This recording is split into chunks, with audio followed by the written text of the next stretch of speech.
I pledge allegiance to the flag of the United States of America and to the republic for which it stands, one nation, under God, indivisible, with liberty and justice for all.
After Japan's military attacked the United States at Pearl Harbor, racial prejudice against Japanese Americans grew more intense, simply because they looked like the people who had bombed Pearl Harbor.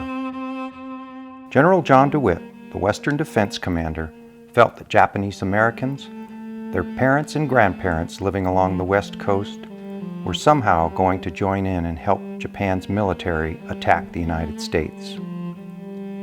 The timing of General DeWitt's assumption, immediately after the bombing of Pearl Harbor, made it easy to convince government officials that all Japanese Americans and their families living within the exclusion zone on the west coast of the United States should be removed from their homes and forced to live in guarded internment camps. February 19, 1942, President Roosevelt signed Executive Order 9066, and within 3 months, Japanese Americans and their families living in the exclusion area were evacuated. Prior to this, they had been given the opportunity to move east, but the majority of them had nowhere else to go. The internment camps where they were to be sent were still under construction, which meant the evacuees were forced to live, some for several months, in what was called assembly centers. The assembly centers were nothing but racetrack stables, fairgrounds, and other public facilities where sanitation and living conditions were horrible. In the state of Washington, Puyallup, in Oregon, Portland, in California, Marysville, Sacramento, Stockton, Turlock, Merced, Tanforan, Salinas, Pinedale, Fresno, Tulare, Owens Valley, Pomona, Santa Anita. In Arizona, Parker Dam, and Mayer. Even though the barracks in the internment camps still weren't completely finished, Japanese Americans and their families were moved out of the assembly centers, packed into trains and trucks, treated like animals, and taken to their final destination, one of 10 internment camps located in 7 states from California to Arkansas. Tule Lake in the state of California, Minidoka in Idaho, Hart Mountain in Wyoming, Topaz in Utah, Manzanar in California, Granada in Colorado, Poston in Arizona, Gila River in Arizona, Rower in Arkansas, Jerome in Arkansas. The internment camps were made of hundreds of barracks divided into blocks of 14. Each block had a mess hall, recreation hall, 2 latrines, and 2 shower areas. The barracks were scantily built of pine planking and tar paper. 6 families were assigned to a barrack, which meant that several family members would be living in a space no larger than 20 by 25 feet. These 10 internment camps became the forced residence for over 112,000 Japanese Americans and their families. There were numerous other smaller facilities that held community leaders, husbands, fathers, uncles, sons, grandfathers, that had been rounded up immediately after Pearl Harbor was bombed. For many of these men, it would be months, even years, before they would be reunited with their families in the internment camp. We had a room 20 by 25 feet. In one barrack, we were in one room, and my brother and my cousins in the next room. The walls of the barrack were like these, where they just went up just so far. They did not reach the roof. And so there was space between the wall, the partition, and the roof. Throughout every barrack, people could hear babies cry. They could hear kids who argued.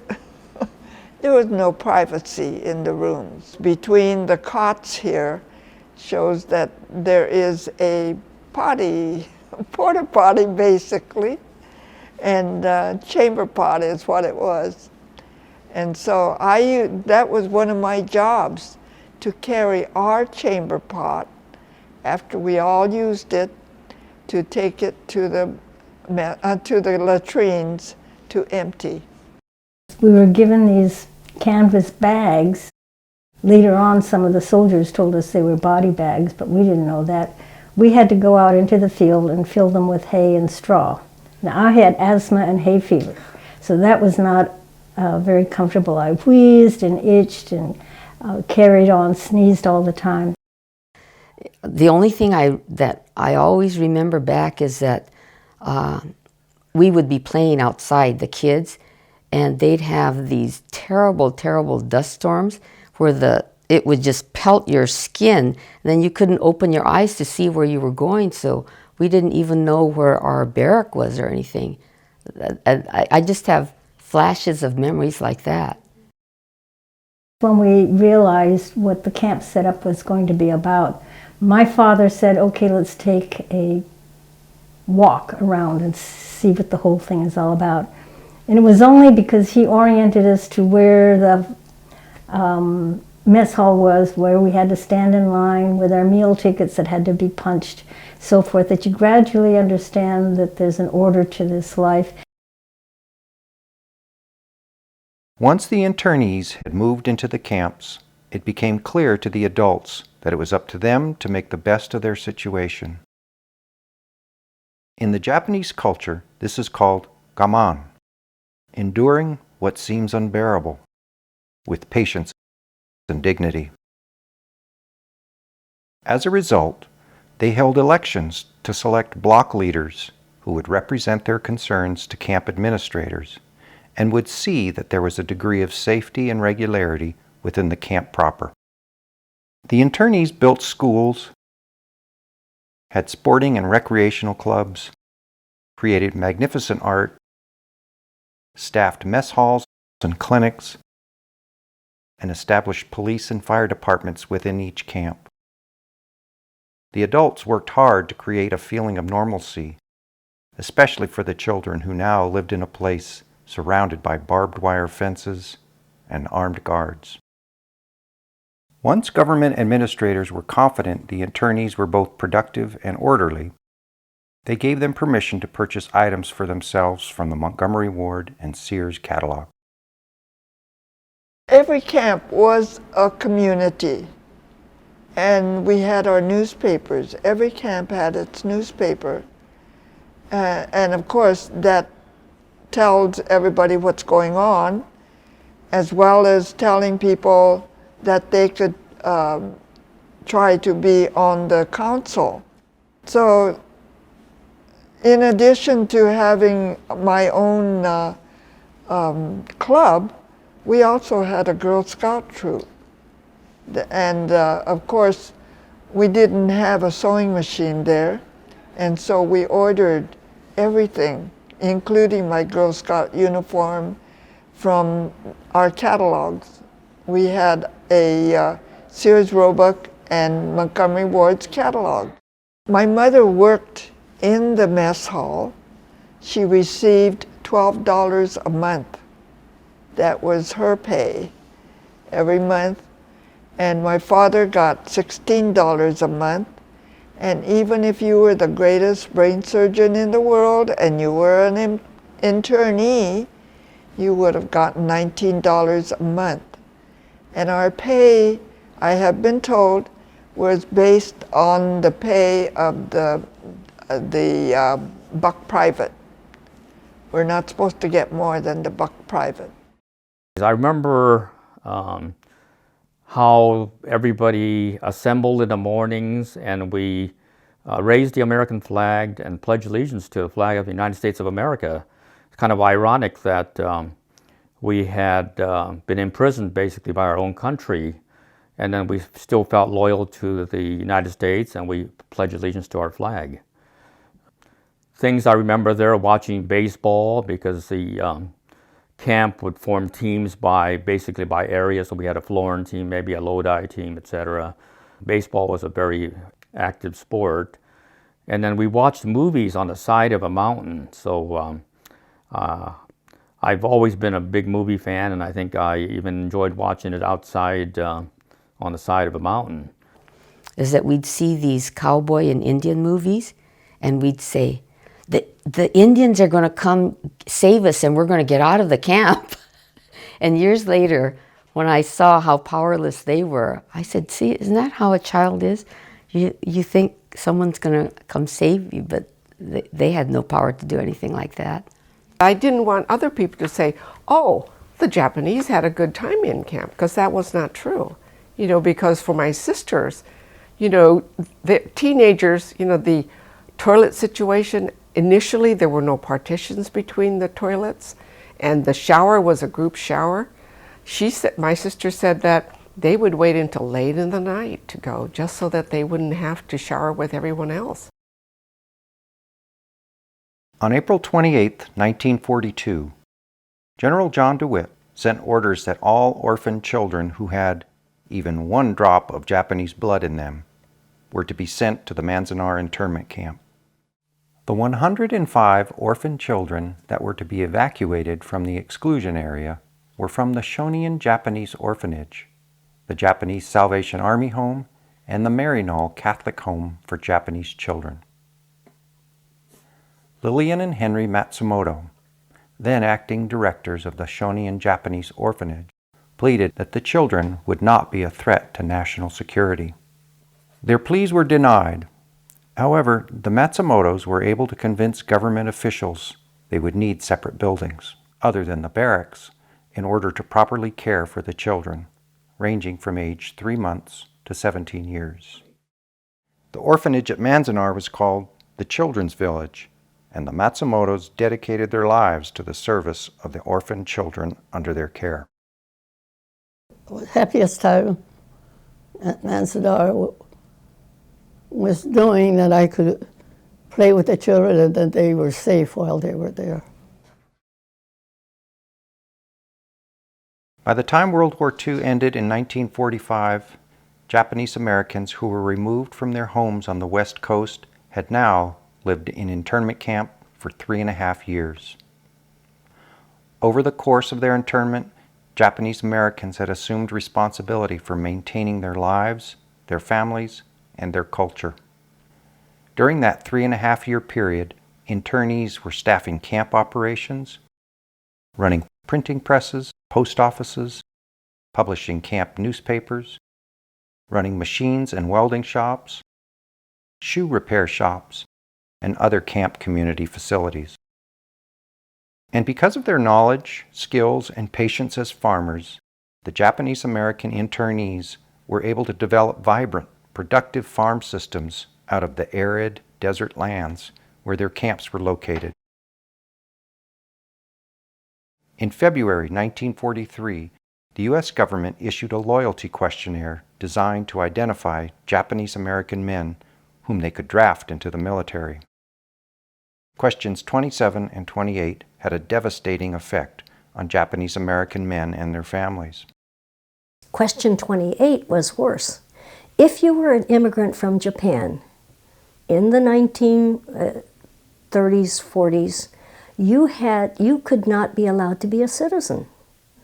And question 28 asked for your complete loyalty to the United States and to give up any loyalty or citizenship to Japan. Okay, so if you were an Issei, an immigrant from Japan, not allowed citizenship in the United States, and you gave up that citizenship to Japan, you had no citizenship of any country. So Japanese Americans suffered a great deal from having been put into the camps. We lost financially, we lost our freedom. I think we lost a certain amount of self-dignity or self-respect.